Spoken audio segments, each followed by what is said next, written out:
Hello and welcome. This is in the studio and it's episode number 56.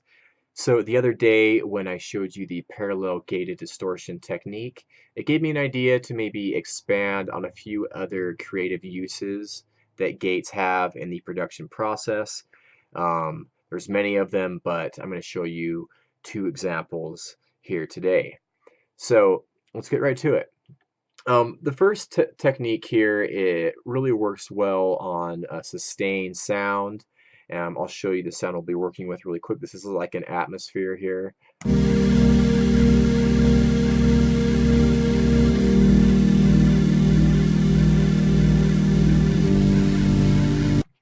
So yeah, like atmospheres, pads, strings, drones, noise, that type of thing. This technique works great. The premise here is we'll be giving this atmosphere a nice rhythmic quality using a sidechain input on a gate. And we'll be triggering that with a hi-hat loop, which is this one here.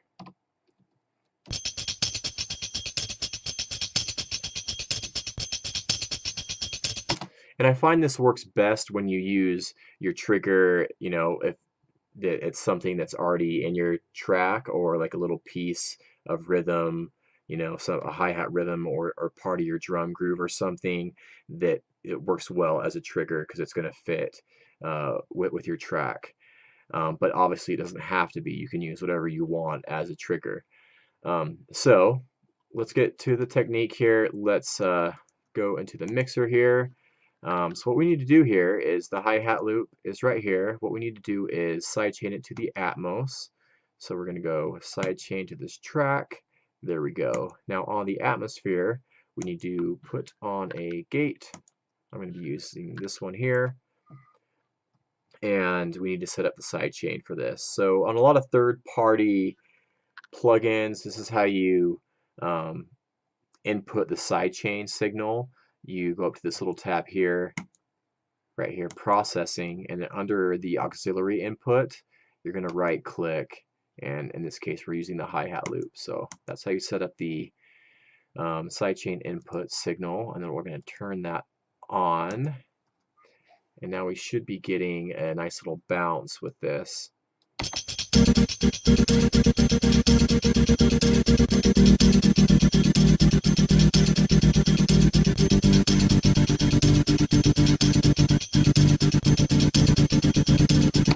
Nice. So, I mean, the threshold has the greatest effect on this. The further down you have it, the more of the Atmos or sustained sound you'll be hearing.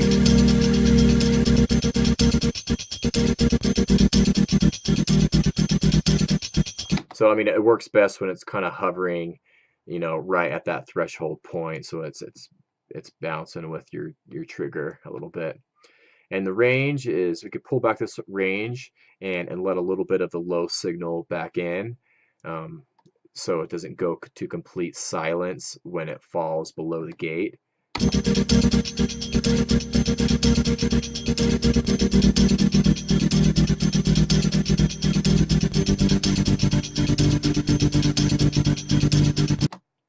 And this tolerance here, some gates don't have this parameter, but what this is saying is the sound's going to be silenced until it passes this threshold here, and then the gate will open. And it's not going to close the gate when it falls below this threshold. It's going to wait till it passes this one here, and that's what this tolerance is all about. So if you come across that and are wondering what it is, that's what it is. And then you could adjust the attack and the release as well to kind of fine tune your rhythmic bounce here.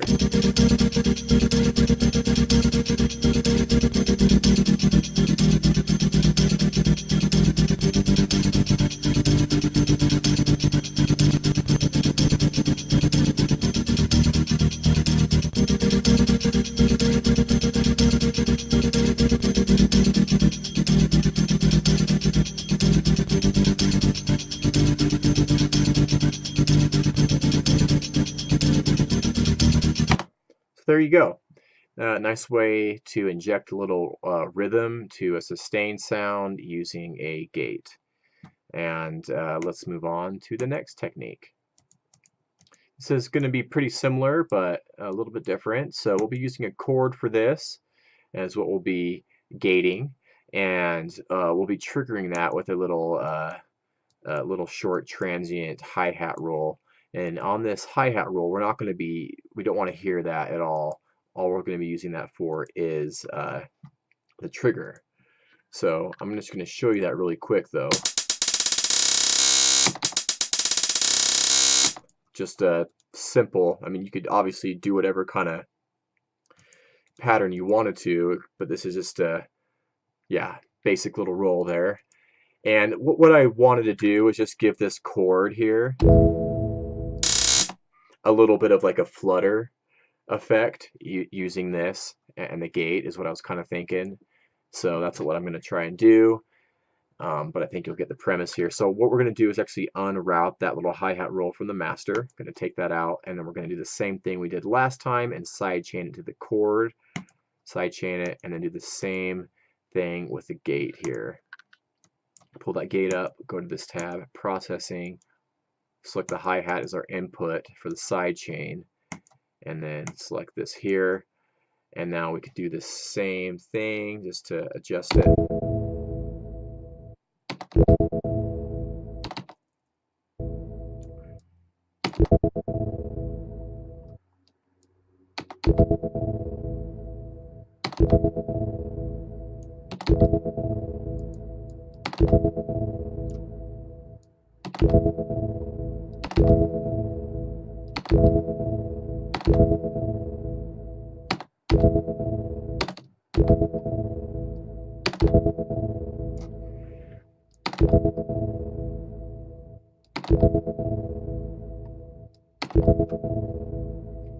There you go. Then we have a nice little kind of flutter effect on that chord stab. And yeah, that is the video for today. A couple creative uses for gates. You know, I hope other than just like cutting the tail off of things and you know and getting rid of noise, there's a lot of other ways to use gates in the production process that can be very creative and really help you know, bring some great rhythm to your track. So that is the video. Hope you liked it. Leave me a comment, leave me a question if you'd like, and I'll see you soon. Take care.